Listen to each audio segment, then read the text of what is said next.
Hello les passionnés d'industrie, alors bienvenue sur le seul média qui parle vraiment des enjeux RH de ce secteur. Et son objectif ? Vous partager des stratégies, des astuces et de l'actionnable pour redevenir l'industrie qui fait envie. Je suis Claire Tenaillot, je suis hôte de ce podcast et fondatrice de Be Wanted. Et mon job ? Faire rayonner votre industrie. Je vous aide à structurer votre fonction RH et bâtir votre marque employeur.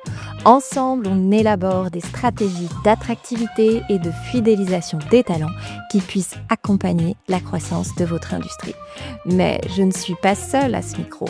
Chaque lundi, je reçois un invité, dirigeant, DRH ou expert d'une thématique RH, pour que vous repartiez avec un shot de bonnes pratiques et de benchmarks. Allez, j'ai terminé, c'est parti pour l'épisode et bonne écoute.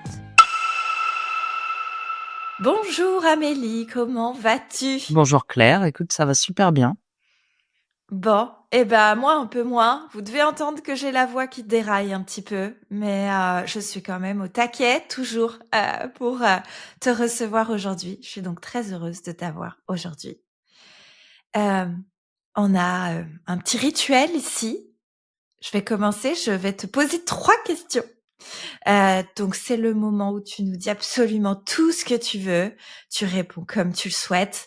Voilà, c'est 3 questions pour te permettre de te connaître un petit peu plus.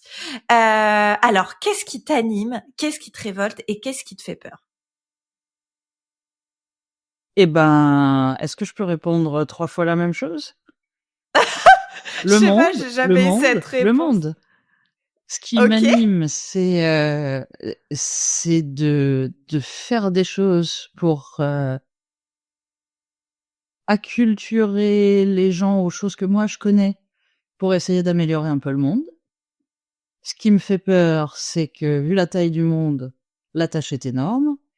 Et ce qui me révolte, c'est de voir à quel point une grande partie du monde s'en fout. J'aime bien cette réponse. Ok, j'ai jamais eu 3 fois la même réponse, mais super. C'est pas sous le même angle, hein, Ah cela non, dit. c'est sûr, mais je pense que c'est à peu près vrai. Ce qui m'anime, c'est de parler aux gens et voilà, tu vois, de faire en sorte que par le dialogue, par l'échange et par la culture et par la science aussi, on fasse des choses bien ensemble. Ce qui me révolte, c'est voir les gens qui, par paresse, ont pas envie de faire ça. Et ce qui me fait peur, c'est les conséquences possibles de tout ça. Tu vois, c'est 3 choses Ok. différentes, mais tu voulais une réponse courte. T'as eu une réponse courte. Ah, Le j'ai monde. pas dit que je voulais une réponse courte. Attends, pas de pression. Nous, ici, on a le temps, tu vois. On fait des contenus longs, on assume. On peut perdre quelques auditeurs Mais non. dans l'épisode, mais on a besoin du long, de l'esprit critique, tu vois. Donc, Alors, j'assume. esprit critique, tu vas voir, c'est avec moi, tu vas être servi. Écoute, très bien. On est là pour ça. Ensuite, tu sais qu'on est sur le podcast L'Industrie qui fait envie, logiquement. Si t'es arrivé jusqu'à moi aujourd'hui, t'es au courant.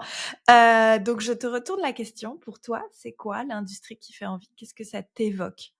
Écoute, moi, je viens du monde de la recherche. On en parlera peut-être à un moment ou à un autre. Pendant une bonne partie de ma carrière, je n'ai vu le monde que par le biais des laboratoires de recherche. Et je me suis jamais vraiment posé de questions sur comment justement fonctionnait le monde autour de moi. Et puis en 2017, j'ai basculé vers des entreprises privées. J'ai bossé dans des startups, dans des groupes un peu plus importants. Et j'ai commencé à me poser la question de qu'est-ce qui faisait notre tissu économique. Maintenant, avec ma nouvelle activité, je suis en plein dedans. J'ai des clients qui sont des industriels et ce parcours de vie finalement m'a permis de voir quelque part le grand écart qu'il y a entre ma perception de l'époque, tu vois, ma perception de chercheuse de ce monde un peu idéalisé qu'on peut résumer par 12 chiffres dans un tableau, dans un papier de recherche, avec la réalité du terrain.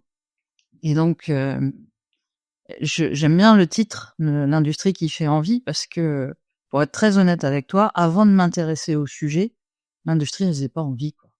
Enfin, pour moi, c'était juste cette espèce de truc obscur Probablement, tu vois, l'image que j'avais de l'industrie, c'est celle de mes livres pour enfants où tu avais des grosses usines avec des toits triangulaires et des cheminées et de la fumée noire. C'était ça l'industrie, donc assez loin de la réalité finalement.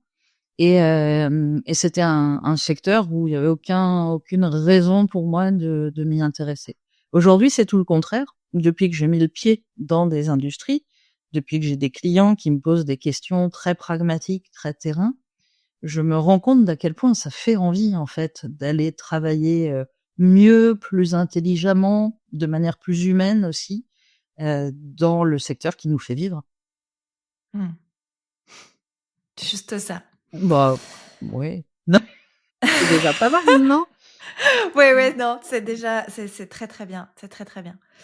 Et effectivement, je trouve que c'est une belle réponse. Moi, la première, bon, maintenant, ça fait 12 ans que je travaille, pour l'industrie, mais auparavant, je venais pas absolument pas de ce monde-là et j'y avais même jamais pensé, tu vois? Donc c'est quand même assez révélateur, de jamais imaginer ou jamais se poser la question de: «Tiens, concrètement, comment sont faites, nos tables, comment sont faites, nos chaises ou tous nos objets ou que sais-je?» Et tu pas qu'il y a un monde derrière qui produit ce que tu achètes. Enfin, c'est voilà. Ouais et puis des gens qui travaillent aussi. Moi, c'est Ouais, j'imagine bien, si tu veux, qu'il y a un endroit qui produit, tout ce avec quoi, on vit. Mais ce qui m'a intéressé le plus en commençant à mettre les pieds dans le secteur, c'est voir comment les gens travaillent. ouais, Voilà, de me dire, tu prends n'importe quel objet, un tant soit peu complexe que tu reçois dans un carton parce que tu l'as commandé en ligne, et c'est d'imaginer la chaîne de savoir-faire, de ouais, compétences, de c'est ouf. design, d'organisation, de logistique qui amène, je sais pas moi, ta nouvelle cafetière, jusqu'à ta porte. Et rencontrer les gens qui font ça, y compris ceux qui sont sur les chaînes de prod, mais aussi, ceux qui sont dans les bureaux froids parce qu'ils sont dans l'usine, tous ces gens-là, en fait, ils font un truc, collectivement qui est absolument incroyable et heu et on s'y intéresse pas ou peu tant qu'on n'a pas une raison de mettre le pied dedans.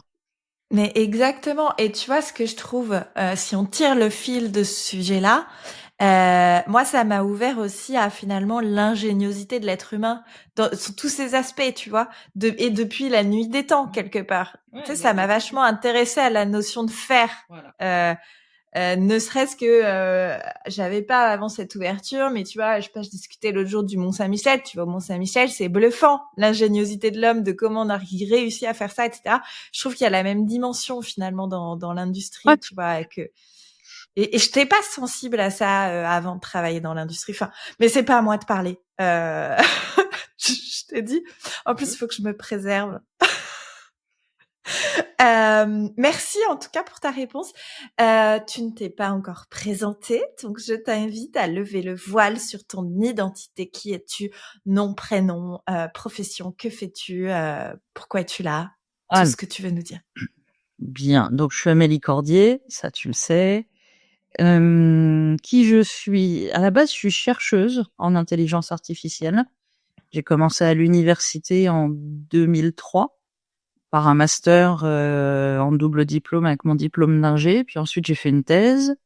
Je suis restée à l'université en tant que maître de conférence jusqu'en 2017. Et ensuite, comme je te disais tout à l'heure, je suis allée bosser dans le privé. Aujourd'hui, je suis, la dirigeante d'une société qui s'appelle Grendia. Et je fais du conseil, de l'accompagnement, de la formation et de l'acculturation à l'intelligence artificielle. Donc, tu vois, je suis assez cohérente, dans mon parcours. Hem, je suis basée en Vendée. Qu'est-ce que je peux dire d'autre? J'ai eu quelques expériences à l'international, quand j'étais chercheuse. J'ai eu la chance de vivre 1 an en Nouvelle-Zélande et quelques mois au Canada. Génial. Ah oui, OK. c'est, le seul inconvénient de la Nouvelle-Zélande, c'est les 30 heures de voyage, quoi, qui te séparent de à peu près tout ce que tu as dans la vie. Mais je pense que si j'avais moins de chance, personnellement dans ma vie, si j'avais pas la famille que j'ai, bah, je serais jamais rentrée. Donc voilà. Donc voilà, ça c'est moi. OK. Je sais pas si Eh tu ben, veux en merci. savoir plus, mais Après, c'est carte blanche, donc chacun livre ce qu'il a envie de livrer. Donc, si ta présentation te convient, elle me convient. Eh ben, écoute, elle me convient. Et je fais Très bien. courgettes de temps en temps dans mon petit jardin. Ok, écoute, on a un point commun. Moi aussi, j'ai mes petites courgettes dans mon jardin. C'est la fin là, hein, cela dit, c'est la fin de la courgette. Hein. Ouais, ça se calme. Ouais. Merci Amélie. Le jour où cet épisode sera diffusé, je pense qu'on parlera plus de courgettes. Oui, c'est ça. Nous enregistrons le 24 septembre. Voilà, donc nous mangerons des potirons et au moment où cet épisode sera diffusé, on commencera les poireaux probablement.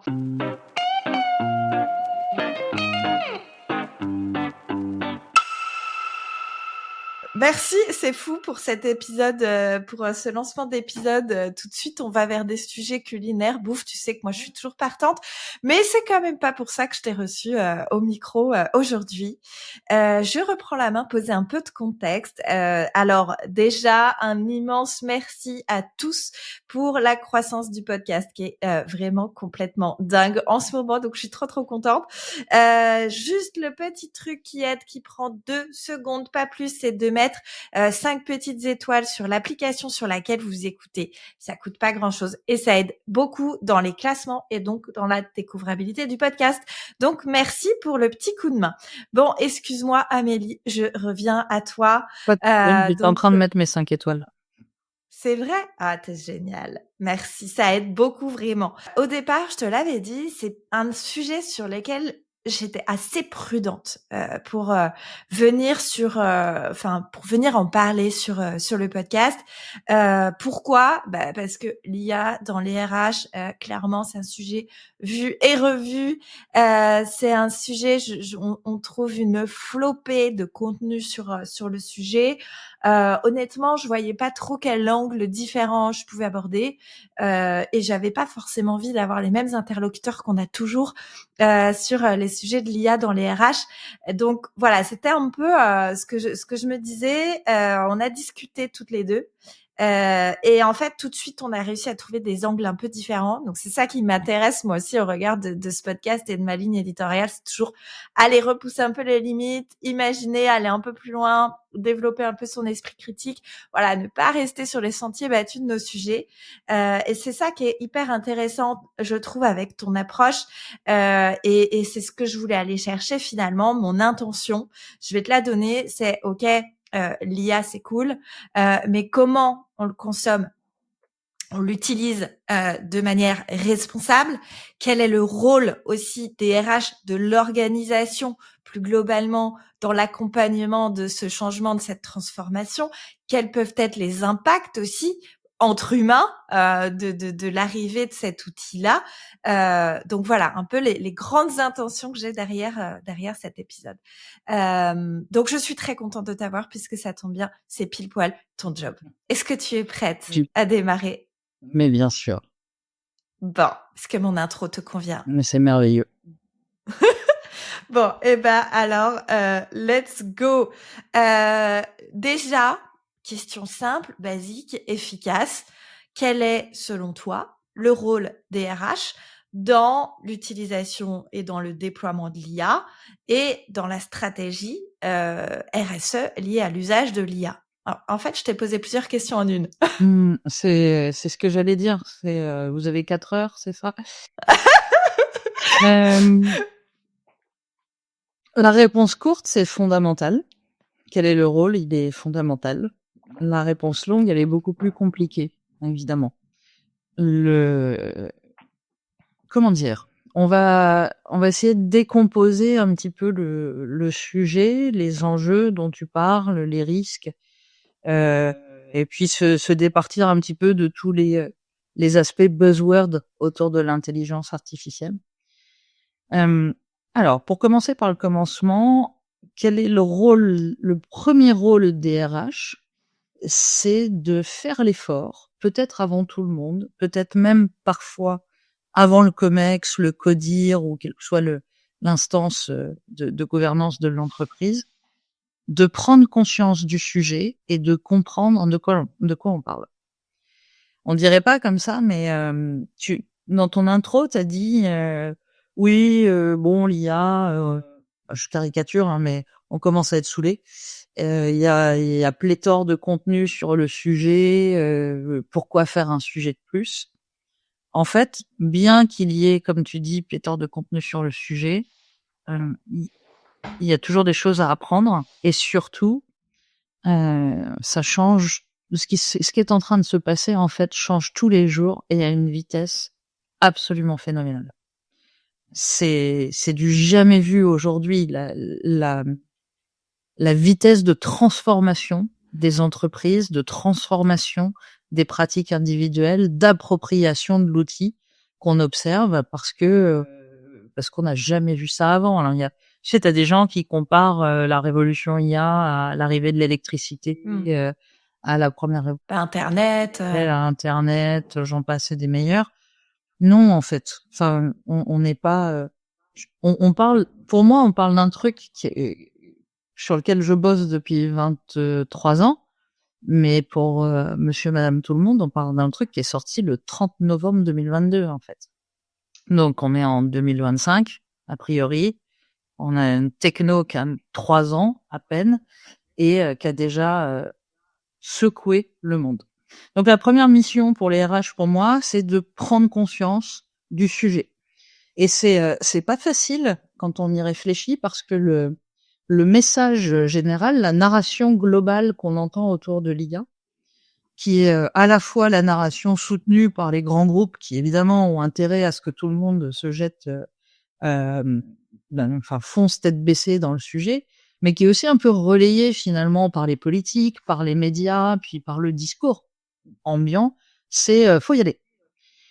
Et quand tu dis oh là là, faut y aller, faut s'approprier le sujet, faut être à fond.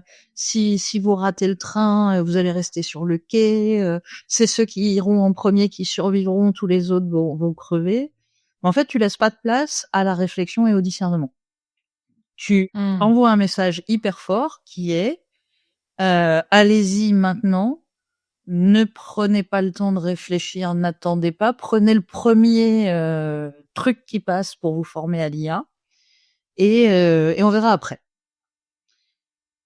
Et l'expérience montre, quand même, l'histoire de l'humanité, hein, si on réfléchit, l'expérience montre que quand tu agis avant de réfléchir, tu crées un certain nombre d'obstacles autour de toi, c'est un peu ironique, hein, qui vont être très difficiles à faire tomber par la suite.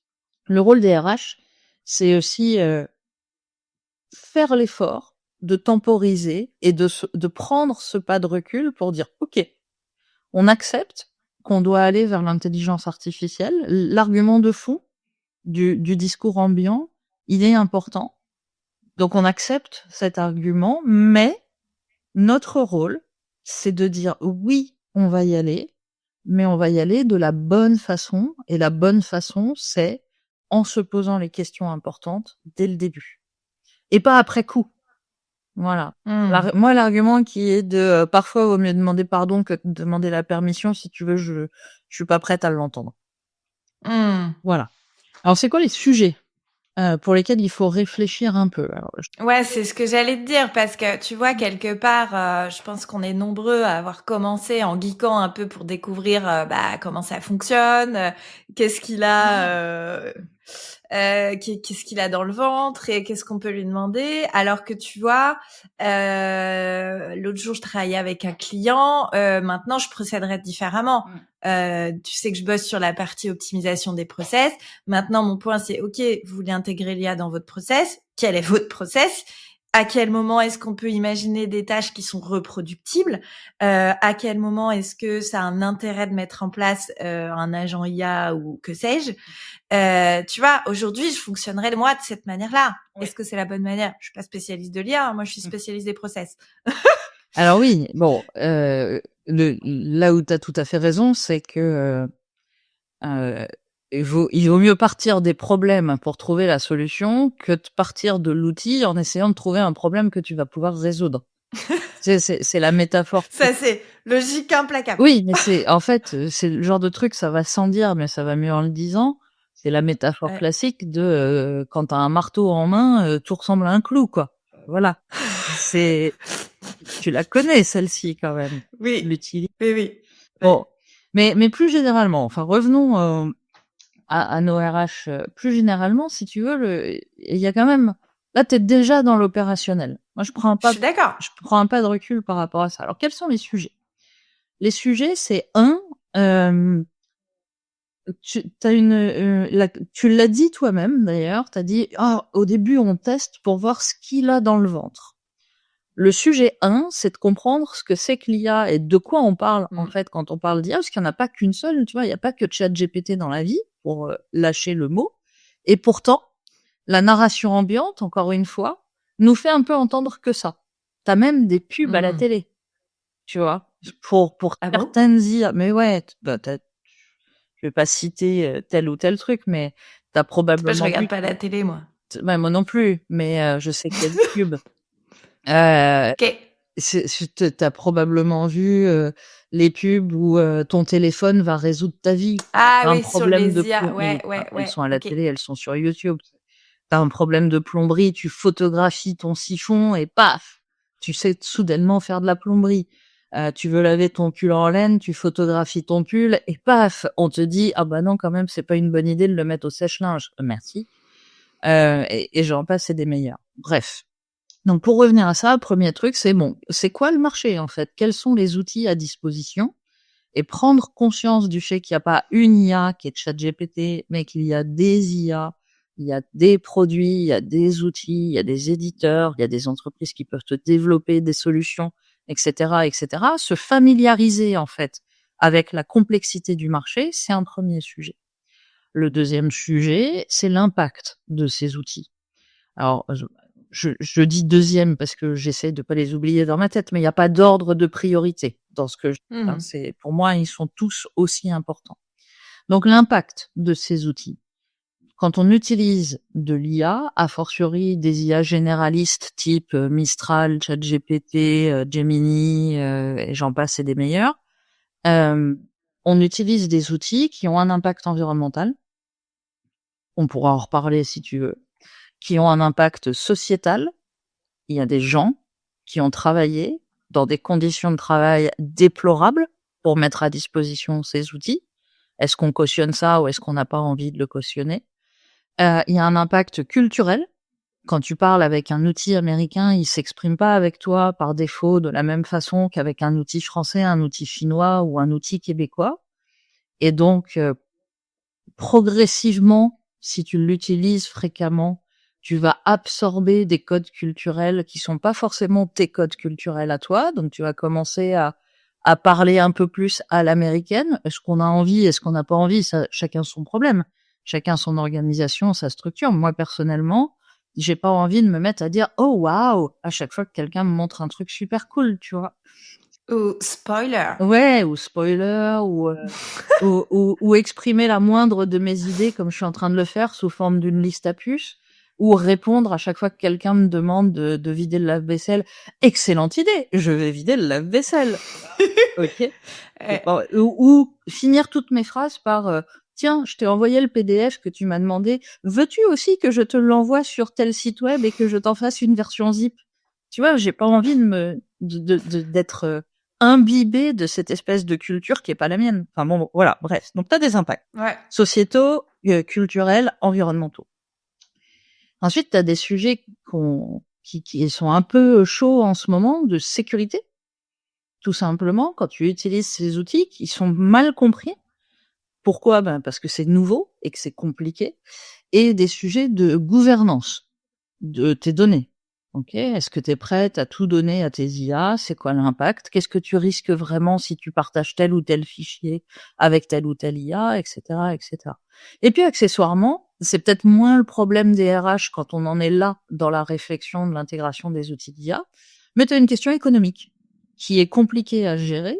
Parce que la question économique, elle est que selon les outils que tu vas décider d'utiliser, eh bien, tu vas te retrouver à payer des abonnements, des licences ou peut-être des services que tu vas payer à l'utilisation Et ça, c'est assez difficile, tu vois, dans ton budget à gérer. Donc, comment tu vas faire? Est-ce que tu as décidé on dévie, hein, mais est-ce que tu as décidé d'internaliser? Est-ce qu'au contraire, tu vas choisir une solution en SaaS? Est-ce que tu vas passer par un prestat, machin? Tu vois, le problème, il est hyper complexe. Et en fait, pour faire les bons choix, il faut commencer par comprendre de quoi on parle. Voilà. Donc ça, c'est la première partie pour moi sur l'enjeu des RH, c'est d'arriver à prendre la mesure de l'ampleur du problème auquel l'entreprise, globalement, doit faire face. Et puis le deuxième sujet, qui est tout sauf anodin, et qu'on voit déjà hein, sur le terrain, c'est que quoi que tu dises, quoi que tu fasses, quoi que tu aies choisi, en fait, l'IA, elle est déjà dans ta boîte. Parce que les gens, ils ont un téléphone portable. Ils l'utilisent déjà. Au mieux, l'entreprise a mis des règles du jeu ou a mis des outils à disposition et les gens respectent les règles du jeu et les outils et donc utilisent ce qu'on leur a mis à disposition. Au pire, entre guillemets, les outils mis à leur disposition ou l'absence d'outils leur convient pas et donc ils vont soit sur leur PC, soit sur leur téléphone utiliser de l'IA et là tu perds le contrôle. Alors, l'idée, hein, c'est pas de fliquer les gens, mais on va dire que une proportion significative des gens sont pas suffisamment acculturés et ne savent pas les risques qu'ils font prendre à l'entreprise, risques réputationnels, risques de cybersécurité et risques de divulgation de données protégées, soit parce que ce sont des données personnelles, soit parce que ce sont des données soumises au secret des entreprises.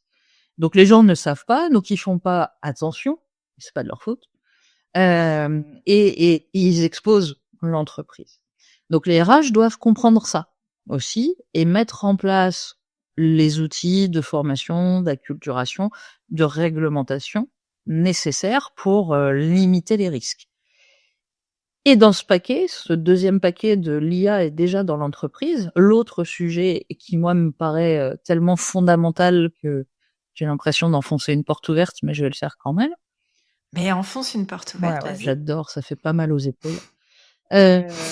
C'est comment tu gères les gens, en fait. Ouais. Comment tu gères l'écart, le fossé qui va se creuser, qui se creuse déjà, hein, mais qui va continuer à se creuser parce que nous, citoyens, n'avons pas la même perception de l'intelligence artificielle. Comment tu gères les jeunes qui débarquent tout droit issus des grandes écoles ou des universités ou peu importe d'où ils viennent, mais qui débarquent sur le marché du travail, qui sont biberonnés aux IA génératives depuis 2 ans et qui vont plus vite, qui font mieux que leurs supérieurs, mais qui n'ont pas leur expérience. Comment tu gères les gens qui pensent savoir utiliser l'IA générative, mais qui en fait sont juste devenus des champions du copier-coller et donc qui n'ont pas la démarche nécessaire pour progresser dans l'entreprise? Comment tu gères les conflits individuels entre ceux qui disent ah mais l'IA faut absolument y aller, on rate des opportunités, et les réfractaires qui te disent bah non en fait on a toujours fait comme ça, je vois pas pourquoi on ferait autrement? Comment tu gères le sentiment de désappropriation du travail quand tu l'as fait avec de l'IA? Comment tu gères ce nouveau phénomène qu'on appelle le AI shaming, qui est que maintenant t'as honte quand tu délivres un travail fait par l'IA, même si tu l'as relu, même si t'es 100% d'accord avec le contenu, t'oses pas dire, t'assumes pas en fait parce que tu te sens pas bien, parce que t'as triché, tu vois? Et tous ces problèmes humains qui ne vont qu'augmenter en fait, comment tu les gères? Et là, bon courage les RH. Mais du coup, tu dirais quoi? Tu dirais que la première des choses, moi je suis RH, DRH dans une entreprise. Je commence par quoi? Je commence par lister les risques. Je commence par dire stop, plus personne n'utilise l'IA. Ouais. Je te cherche. Non, mais t'as raison. Ça dépend. Alors, moi, tu sais, je suis normande de base, alors je réponds souvent ça dépend, tu vois. Ah non, les Normands ici, c'est bon. C'est rarement oui. À un moment, faut se positionner. Hein. Oui, non, je vais me positionner, mais quand même que tout le monde retrouve, il trouve son compte, tu vois, ça dépend de la taille de ton entreprise. Si t'es une TPE de 1 employé, t'as pas les mêmes enjeux que si t'es Orange, EDF ou pire une banque, tu vois. C'est pas les mêmes sujets. Tu manipules pas les mêmes types de données, t'as pas les mêmes enjeux, t'es pas exposé de la même façon aux cybercriminels, t'as pas le même nombre de personnes à gérer. Enfin, bref, ça dépend. Mais je vais quand même répondre à ta question parce que j'ai décidé d'être sympa aujourd'hui. Par quoi tu commences? Moi, ce que je conseille à mes clients systématiquement, c'est de faire plusieurs choses. La première chose, si c'est pas déjà fait, c'est d'acculturer à minima le COMEX ou le CODIR ou voilà, les dirigeants pour être sûr qu'ils ont compris les enjeux. Mais l'ensemble des enjeux. Tu vas pas seulement pour leur dire attention, ça consomme, c'est mal, et puis les Américains, bouh, il faut pas utiliser leurs outils. C'est pas le sujet. Acculturer, c'est dire voilà, ça c'est l'état des lieux, ça c'est les avantages, ça c'est les inconvénients, ça c'est les opportunités à pas rater. Maintenant, il faut que vous écriviez votre feuille de route en sachant tout ça. Donc, acculturer, c'est essentiel. Autre chose, et encore une fois, il n'y a pas d'ordre, c'est des actions qui peuvent être menées en parallèle. L'autre chose, c'est de faire un état des lieux de ce qui se fait déjà en entreprise. Parce que comme tu l'as dit très justement, on a tous, enfin la plupart des gens, ont commencé par tester pour voir ce que ces avaient dans le ventre. En fait, si tu testes pas, si t'as pas une idée du potentiel des outils, si t'as pas essayé de rédiger des emails, de traduire des documents, de générer des images, de faire des comptes rendus de réunions, tu sais pas en fait de quoi tu parles. Donc, si tu sais pas de quoi tu parles, tu peux pas prendre de décision. Donc, faut pas se leurrer. Plein de gens dans l'entreprise ont testé plein d'usages, dont des trucs auxquels t'aurais même pas pensé. Je vais donner un exemple tout bête, mais moi, j'ai testé d'utiliser l'IA pour simplifier mon process de déclaration de mes indemnités kilométriques, où l'IA va automatiquement chercher les distances de mes trajets, alors que je lui donne juste vaguement le nom du point de départ et de point d'arrivée, et ça de manière automatique. Bref, t'as plein de gens qui ont testé dans les rangs de l'entreprise. Donc, c'est un premier pas pour faire émerger les véritables cas d'usage, les véritables gains de productivité sur des tâches du quotidien qui sont souvent les plus difficiles à identifier quand on est dans une entreprise. Ouais, qu'on a même du mal à mapper parfois. Mais complètement. Ouais. On n'est pas sur des process comme ceux dont tu parlais en introduction. On est sur de la gestion du quotidien, mais où là aussi parfois il y a du gain de performance, de qualité ou de qualité de vie au travail aussi à aller chercher. Donc faire une petite cartographie, c'est bien parce que ça renseigne sur plein de choses. Ça renseigne sur le niveau de maturité des équipes, sur le sujet. Ça renseigne sur les cailloux dans la chaussure, finalement, qu'ont les employés, les collaborateurs, peu importe. Et ça le fait par l'action, quelque part. Donc faire cette cartographie des usages, c'est important. C'est pas facile. Moi, je conseille de se faire accompagner pour faire la cartographie parce que si tu le fais un peu naïvement en envoyant un questionnaire en disant bonjour, on voudrait savoir comment vous utilisez l'IA, merci de remplir le questionnaire ci-dessous. L'expérience montre que les gens, ils vont pas être honnêtes dans leurs réponses parce qu'ils ont un peu la honte, quoi. Pour beaucoup encore, on en parlait tout à l'heure, pour beaucoup, avouer que tu utilises l'IA, c'est dire que t'es pas compétent pour tel ou tel truc et donc prendre un risque. Voilà, donc il y a encore beaucoup de gens qui n'osent pas dire qu'ils utilisent. Donc c'est un peu un aveu de faiblesse, en tout cas pour certains, quoi. Ouais. Et puis en plus, dans le contexte ambiant où t'as quand même beaucoup d'articles qui sortent sur l'IA va nous piquer nos jobs, tu te dis que si tu es passé de je faisais ça à je manipule des boutons pour que l'IA fasse ça, l'étape suivante, c'est probablement les boutons seront manipulés et moi je serai plus là, quoi. Est-ce que ça te dit de connaître l'envers du décor? Les petites galères, tu sais ce qu'on a coupé au montage ou nos petites anecdotes particulières. Dans cette newsletter, je tire aussi les 3-4 enseignements clés de l'épisode que je viens décortiquer dans une section que j'ai appelée les conseils de Tata Claire. Donc, je te partage tout ça, coulisses, portraits, apprentissage et conseils chaque jeudi. Si tu veux t'abonner, recevoir cette newsletter, tu as le lien directement dans la description de l'épisode. Oui, mais est-ce que tu crois pas que ça, c'est aussi une narration et une scénarisation qu'on entend depuis quand même pas mal d'années? Non, mais il y a une part de réalité qui s'explique avec l'IA. Je suis d'accord, mais il y a aussi beaucoup de scénarisation. Je sais pas, Terminator. Oui. Tu vois, Ah ouais. tu vois. Non, mais alors, il y a... Là, on a eu le cas avec l'IA, on a eu le cas avec les robots. Tu vois, c'est pas. Il y a une réalité, c'est que les métiers vont changer, Oui, voilà. évidemment. Ça c'est évident, et c'est aussi un sujet à considérer en tant que RH. Quel est l'avenir de nos métiers? Comment on anticipe? Comment on fait monter en compétences, etc. On sait que dans l'industrie, c'est 50% des actifs qui vont être en retraite d'ici 2030. Ouais. 2030, c'est dans 4 ans et 3 mois. Ouais. Très chaud. Donc on a ouais, c'est très chaud. On a un vrai sujet sur la gestion des compétences. Peut-être qu'appliquer à l'industrie, c'est une bonne nouvelle aussi, que nos métiers évoluent grâce à l'IA. Peut-être on n'a pas le choix. Mais en tout cas, peut-être que ce que je veux te dire, c'est que peut-être que tu vois un peu cette peur qu'on a de se faire remplacer par une IA répond aussi à une forme de narration qu'on a depuis des années et des années, tu vois. Ouais. La peur, effectivement, tu as raison, tu le dis très bien, notamment sur les robots en entreprise. Il y avait un conférencier très connu qui disait, enfin, ils sont plusieurs à le dire, mais qui m'avait choqué un jour. Et puis après, je me suis dit, ah ouais, finalement, je comprends le message. Qui disait dans ses confs, si ton job peut être remplacé par un robot, enfin, si tu peux être remplacé par un robot dans ton job, alors j'aimerais pas faire ton job parce que c'est un job de merde. Donne-moi les La violence. Et ouais, en fait, sur scène, c'est ultra violent.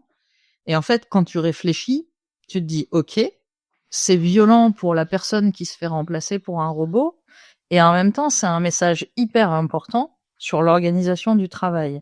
C'est-à-dire que comment on peut accepter, en fait, encore en 2025, que des gens fassent le boulot des robots? Tu vois ce que je veux dire? C'est horrible de le dire comme ça, mais c'est hyper intéressant. Et pour l'IA, c'est la même chose. En fait, aujourd'hui, si tu fais un job qu'une IA peut faire, alors tu vas me dire, ça change un peu parce qu'on arrive sur des niveaux de tâches cognitives, mais bon, ça, on en parlera si tu veux, sur à quel point l'IA peut remplacer les humains. Mais ce que je veux dire, c'est que si ton job, c'est par exemple de passer tes journées à lire des attestations d'assurance et à reporter les dates de validité dans un tableau Excel, en fait, c'est que peut-être quelque part dans la chaîne, on a mal conçu ta fiche de poste, quoi. Parce que les humains, ils méritent mieux que ça. Tous les humains, en fait. Et c'est pas c'est pas qu'une question de compétences individuelles et intellectuelles. C'est aussi une question de respect dans l'organisation du travail. Et donc, l'opportunité intéressante avec la robotisation, mais c'est la même chose avec l'intelligence artificielle et globalement avec l'utilisation de technologies pour améliorer notre quotidien, c'est comment tu fais intelligemment pour améliorer les conditions de travail des humains, quel que soit le niveau de compétence, le niveau de connaissance, le niveau de savoir-faire des humains en question. Aujourd'hui, le vrai rôle des RH pour moi, c'est d'accompagner non pas la disparition des jobs, mais la transformation des jobs. Et la transformation, c'est la transformation non pas du métier en lui-même. Un soudeur sera toujours un soudeur, un DRH sera toujours, il peut changer de carrière s'il veut, mais ce que je veux dire, le métier de soudeur restera toujours le métier de soudeur. Faire son métier différemment, pourquoi pas? Mais faisons-le intelligemment.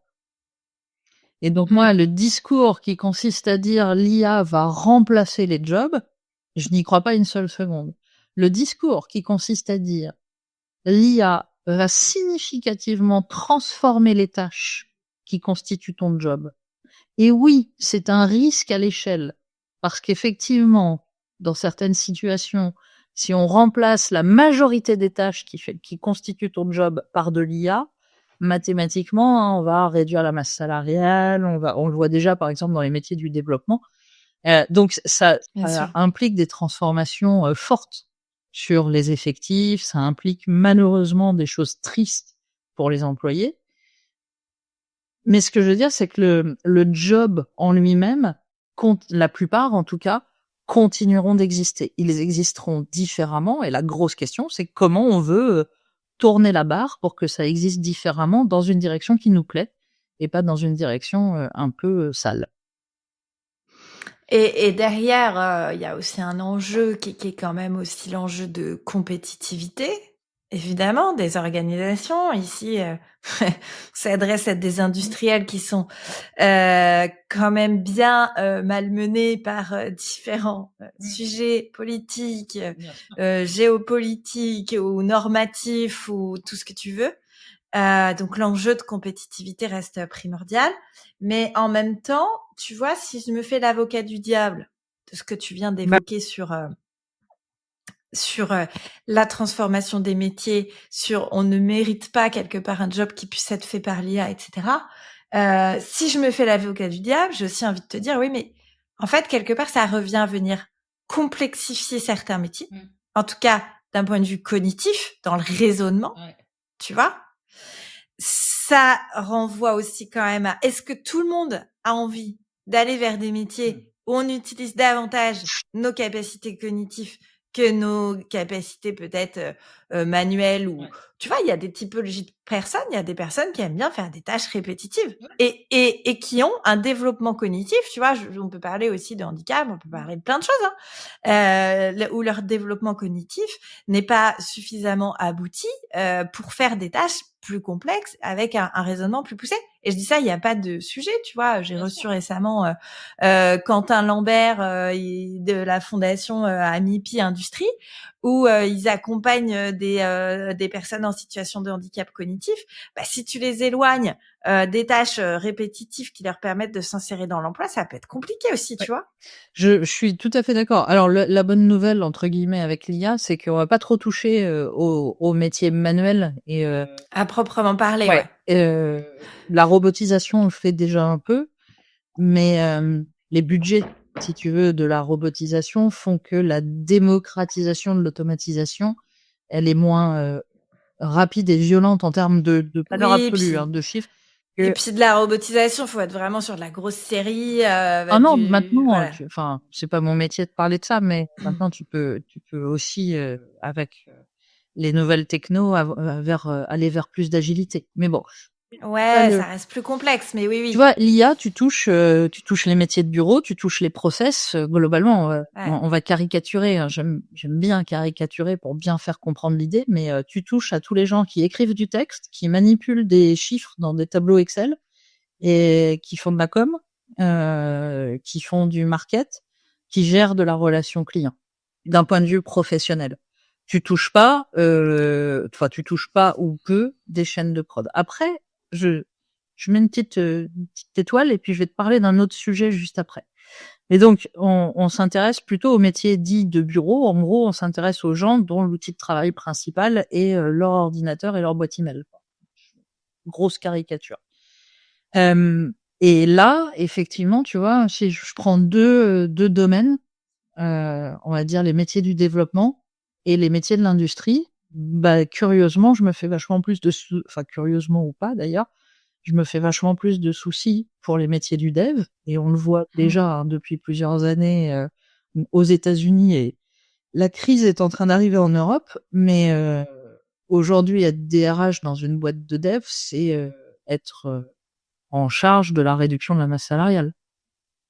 Les chiffres sont terrifiants parce qu'on automatise de plus en plus de process, on automatise la production de code, on automatise la documentation, on automatise les tests et donc on a besoin de moins en moins d'humains pour faire de plus en plus de produits.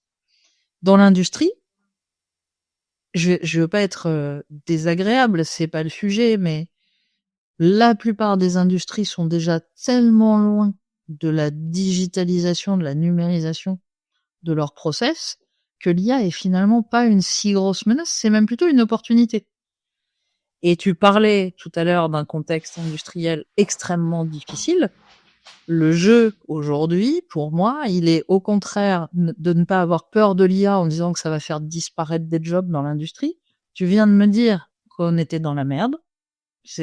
Non, mais Plus ou moins, c'est ça. non, mais C'est ça. objectivement, tu m'expliques que combien? 50% de Oui, de 50% des actifs partiront en retraite d'ici 2030. OK, et est-ce que tu penses que 50% des jeunes bacheliers ont envie d'aller bosser dans l'industrie? Je ne crois pas.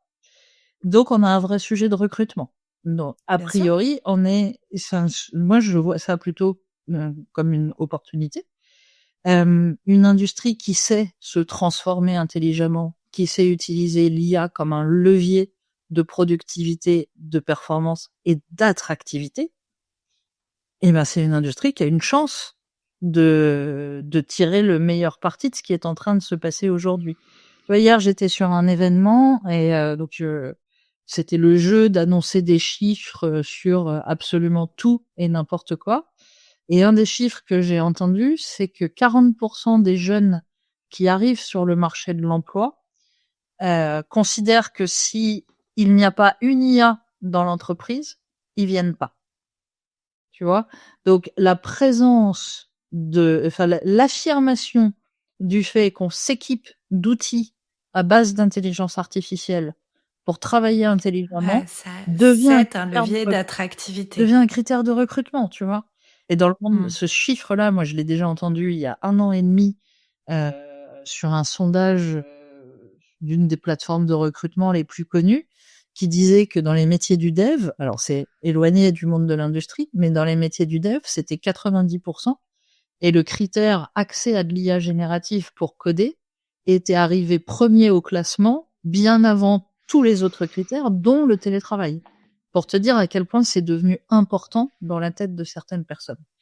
Alors j'avais mis une petite, étoile tout à l'heure pour revenir sur un sujet. Là, on a beaucoup parlé d'IA générative, tu vois, qui transforme tes process au quotidien.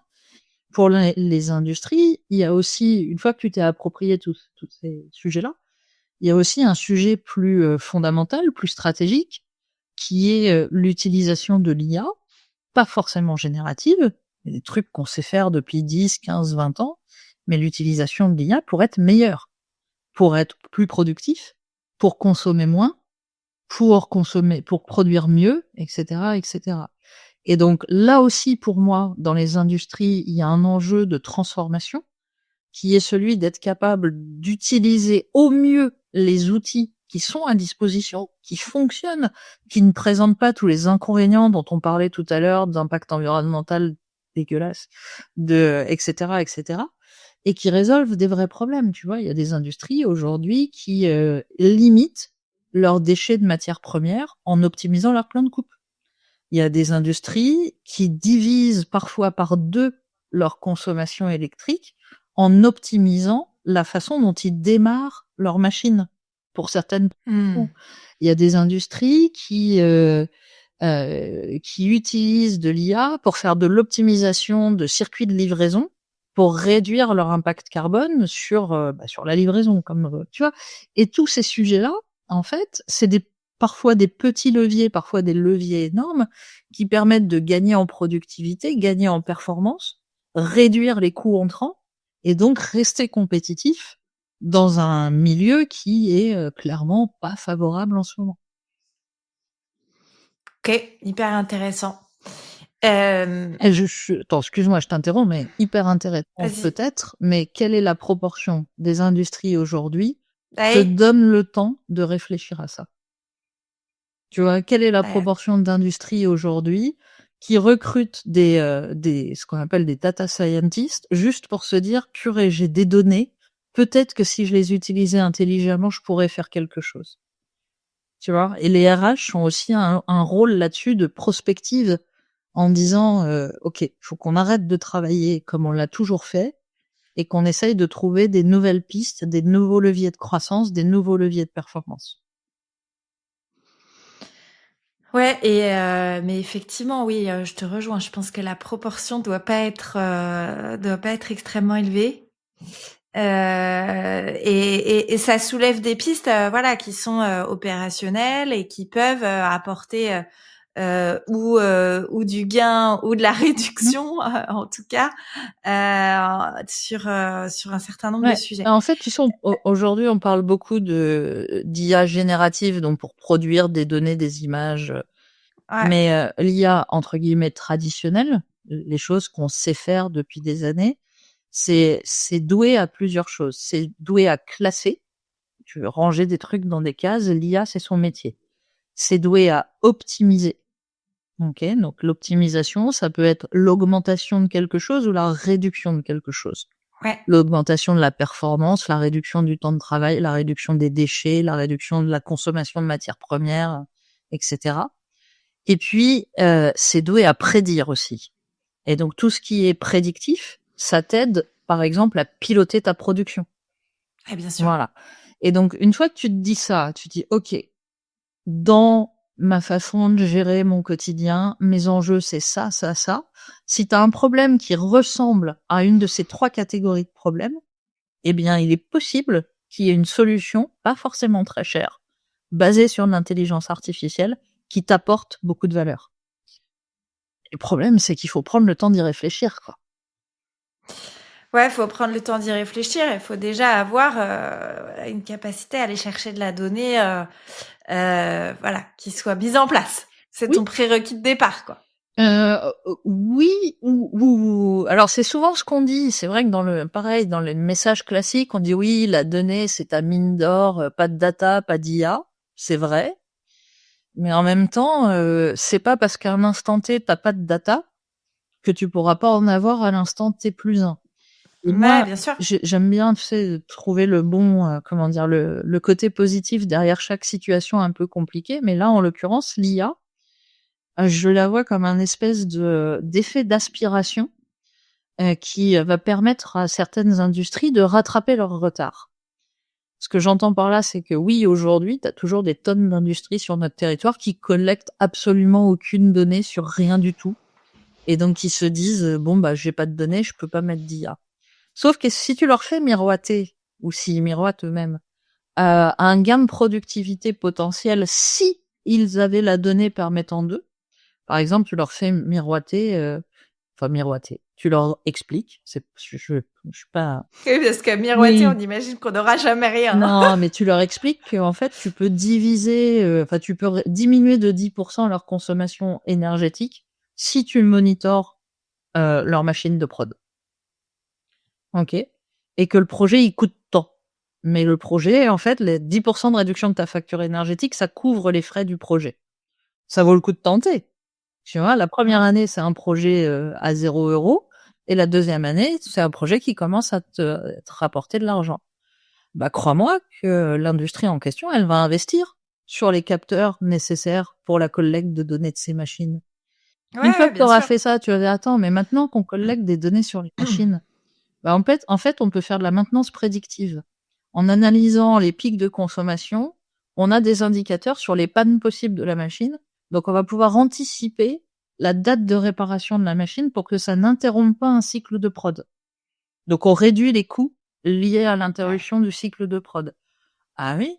Maintenant qu'on a ça et tu vois, pas à pas, parce que tu Ouais, vois ouais, le bien sûr. ROI que l'IA peut t'apporter, ça te donne envie de venir, collecter de la donnée et puis ça t'ouvre au fur et à mesure et à chaque fois en réduisant les coûts de mise en œuvre parce que tu deviens de plus en plus habitué à faire les trucs, ben ça t'amène progressivement à numériser tout ton process et puis à être, à avoir des leviers de performance, d'optimisation comme comme ceux dont on parlait juste avant. Et tu vois, je reviens sur, moi, petite RH, dans une entreprise industrielle, enfin petite, je suis pas franchement petite, je sais pas pourquoi je dis petite. Heu, Moi, je le suis donc R ça va. bon, en tout cas RH dans une entreprise industrielle, donc si on revient à notre cheminement, on a acculturé, on a, cartographié les usages, on en était là. Ouais. Qu'est-ce que je fais? On a cartographié nos usages, on arrive à répertorier à peu près les cas d'usage, divers et variés, de nos Mmh. équipes. qu'est-ce que je dois faire, Et quoi? ben ensuite, tu fais une feuille de route et tu déroules. Et ta feuille de route, elle va porter sur 2 sujets. Tu vas avoir le sujet numéro 1 qui est le sujet chaud du moment, l'IA générative qui s'insinue dans tous tes usages du quotidien et qu'il faut accompagner dans l'entreprise. Ça, c'est sujet numéro 1. Donc, il faut que ta culture, tes collaborateurs qu'ils l'utilisent. Conduite du changement, quoi. Voilà, il faut que tu mettes en place le b.a.-ba des procédures de sécurité pour t'assurer que personne ne met des données ultra confidentielles directement dans ChatGPT sans avoir fait gaffe. Bref, ça, tu déroules ça. Éventuellement, tu verras, selon la taille de ton industrie, que t'as pas envie d'utiliser un outil sur étagère, mais t'as envie d'internaliser l'outil pour des raisons de sécurité, de gouvernance, peu importe. Mais ça, c'est ta feuille de route c'est ton étape numéro 1 de ta feuille de route. C'est tu gères le business as usual, mais avec de l'IA. Et ta feuille de route, ton étape numéro 2 de ta feuille de route, c'est que tu définis tes priorités, tes projets prioritaires. Tu classes étape par étape, selon le niveau de maturité de ton entreprise, les trucs que tu as envie de faire, pourquoi tu as envie de les faire et avec qui tu as envie de les faire. Et là, c'est comme n'importe quel projet informatique / projet de transfo. Tu mets en face les ressources humaines et matérielles nécessaires, tu fais ton budget et tu avances. Et l'important, c'est d'avancer pas à pas, de manière donc très itérative, mais très agile aussi. Parce que les contours vont se redessiner, s'affiner au fur et à mesure. Et mes 2 bons conseils pour cette deuxième partie ça vaut pour les 2 parties en fait. C'est de pas vouloir tout faire en interne, mais de savoir bien s'entourer. C'est ça qui va faire gagner du temps. Que ce soit pour l'acculturation, pour la formation aux outils, pour la rédaction de la feuille de route et éventuellement pour la mise en place de certains projets. À part si tu es un très grand groupe, tu peux pas le faire en interne. T'as probablement pas les compétences. Et là, aujourd'hui, en France, on a un écosystème de partenaires potentiels. Je les appelle les offreurs de solutions en IA. C'est des boîtes dont l'IA, c'est le métier. Et tu vas les voir et tu leur dis, voilà, nous, on fait ça. Tu réfléchis ensemble, tu as un diagnostic IA ou peu importe comment ils appellent ça. Et tu dis, OK, voilà, ça, c'est notre quotidien. Ça, c'est nos problèmes, nos enjeux, nos use cases. Tu les mets sur une matrice toute simple qui te permet de voir quels sont les quick wins et là, tu y vas à fond.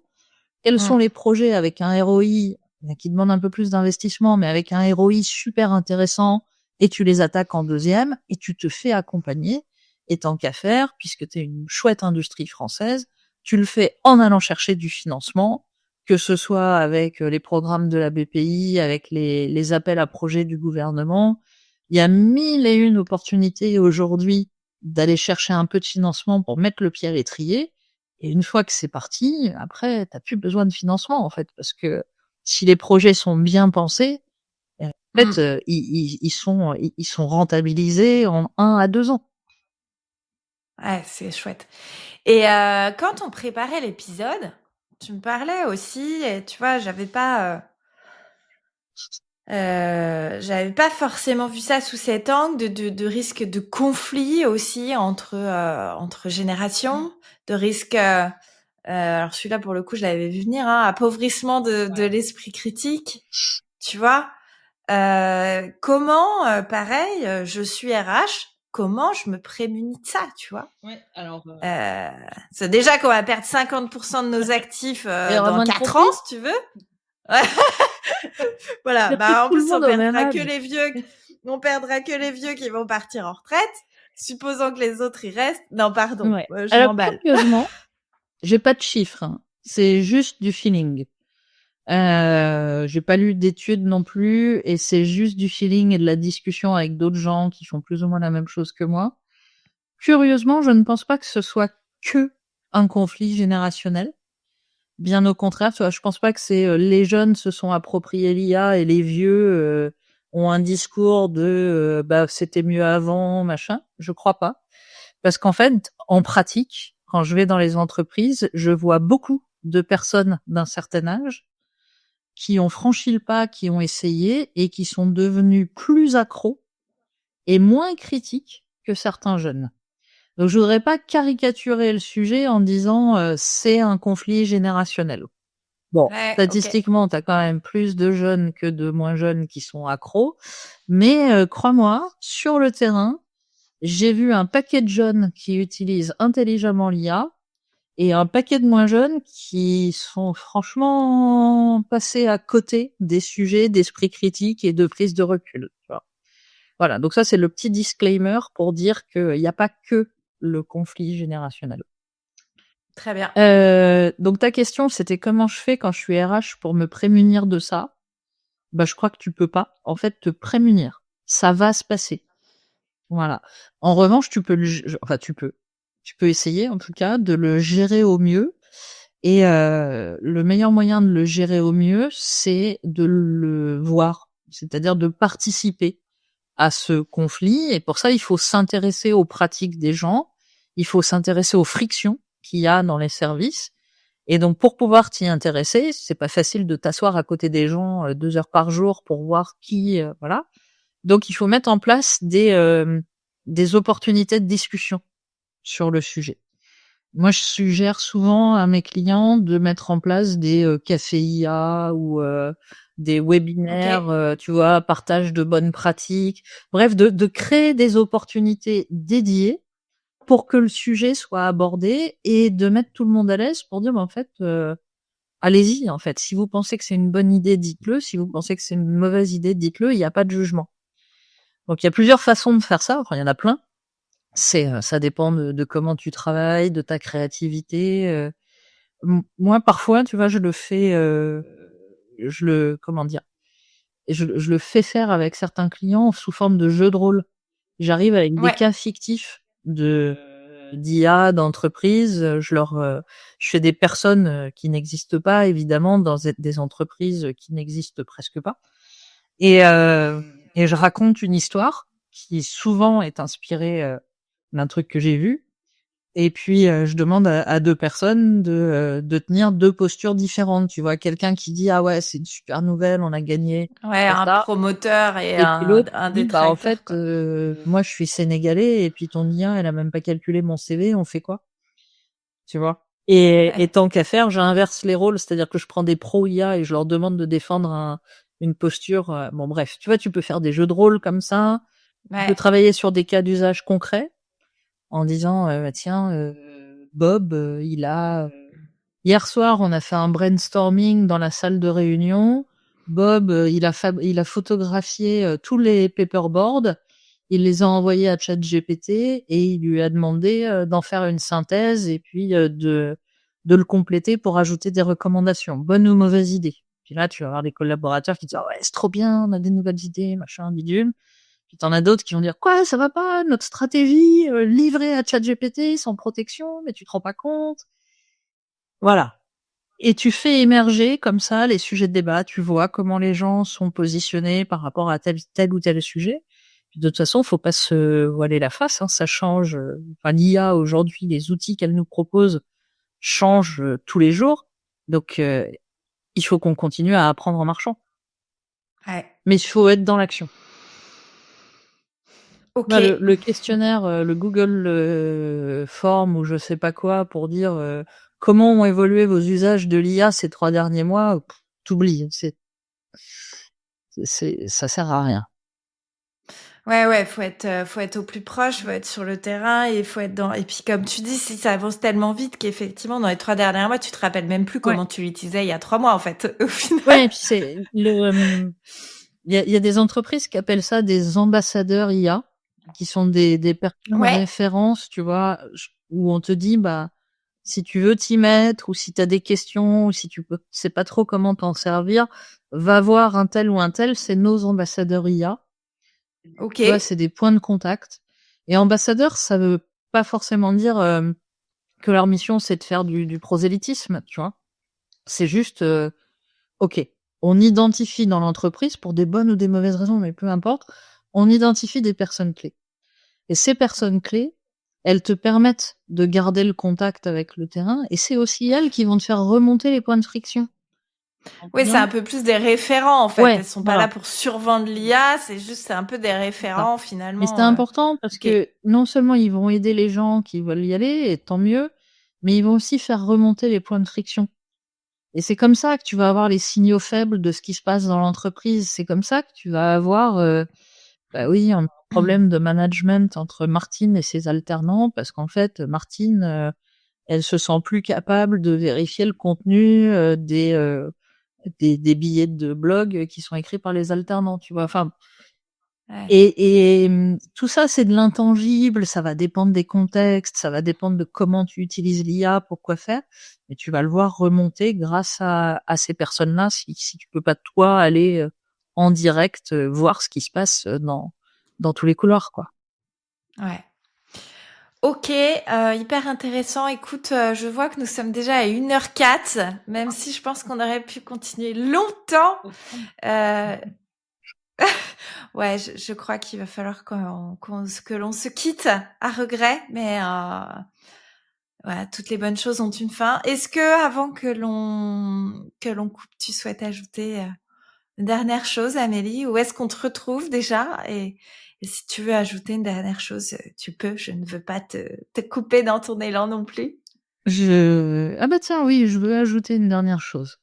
Hier, j'étais, comme je te disais, à un événement sur l'IA et un des conférenciers qui était super intéressant a dit un truc qui est, «Oui, on essaye souvent de nous faire porter la responsabilité de l'impact de l'IA, mais en fait, c'est pas de notre faute en tant qu'individu, c'est la faute des géants qui sont derrière les outils d'IA qu'on utilise au quotidien». Et ça m'a fait bondir. Tu me demandais ce qui me révoltait tout à l'heure, j'aurais pu, citer ça. Il a raison, en fait. Les impacts environnementaux, sociétaux notamment, qui moi me sont très chers, sont dans les mains des géants qui mettent les outils à notre disposition. Mais il a tort quand il dit que c'est pas notre responsabilité individuelle. Notre responsabilité individuelle, elle est dans le fait de comprendre ce qui est en train de se passer avec l'IA, de s'en Mmh. emparer et d'élever notre niveau d'exigence. Si on n'élève pas individuellement notre niveau d'exigence, on ne peut pas espérer une orientation dans la bonne direction des outils fournis par les grands consortiums dont on parle. Donc, ce que je veux ajouter, c'est ça. C'est, en fait, on a une responsabilité individuelle et une responsabilité collective si on veut que l'IA soit au service de l'humanité et pas l'inverse. Voilà. OK, donc d'où, ouais, ça calme, hein. Non, mais d'où le rôle prédominant aussi, des DRH, qui font partie de la responsabilité collective des organisations, dont sa responsabilité effectivement en tant qu'individu à réfléchir, à nos usages conscients, des outils d'IA, pas que ChatGPT. Et effectivement, ouais, c'est hyper précieux. Puis je pense d'apprendre à nos jeunes, à nos enfants, à nos ados, À s'en qu'effectivement servir c'est pas correctement, neutre. hein. Ouais. Ouais, s'en servir correctement et que oui, c'est pas neutre, Ah, en termes d'utilisation dans leur développement cognitif. Tu vois, si je te dis ça, c'est parce que j'ai un ado qui a bientôt 15 ans. Donc si, effectivement dans son développement, il utilise, «bêtement» entre guillemets, l'IA, sans regard critique derrière, son développement cognitif va pas être foufou non plus, quoi. ouais, on est bien d'accord. Non seulement il va pas être foufou, mais surtout ce que tu peux lui dire, c'est qu'il va être absolument identique à tous les autres ados de son âge Ouais. et qui vont tous se ressembler.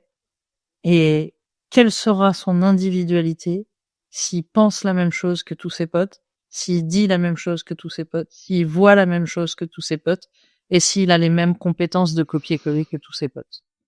Bah, alors le problème entre nous, c'est qu'en ce moment, je marque pas des points quand je lui dis ça, parce qu'il est dans la pleine période, tu sais, où, le sentiment d'appartenance, il faut ressembler aux autres, tu Bah oui, mais mais ça viendra, je je comprends. Je pense qu'à un moment ou à un autre, il aura envie d'exister en propre voilà, et pas tout de suite, voilà. mais Mais dans quelques mois peut-être? Croise les doigts pour moi. courage.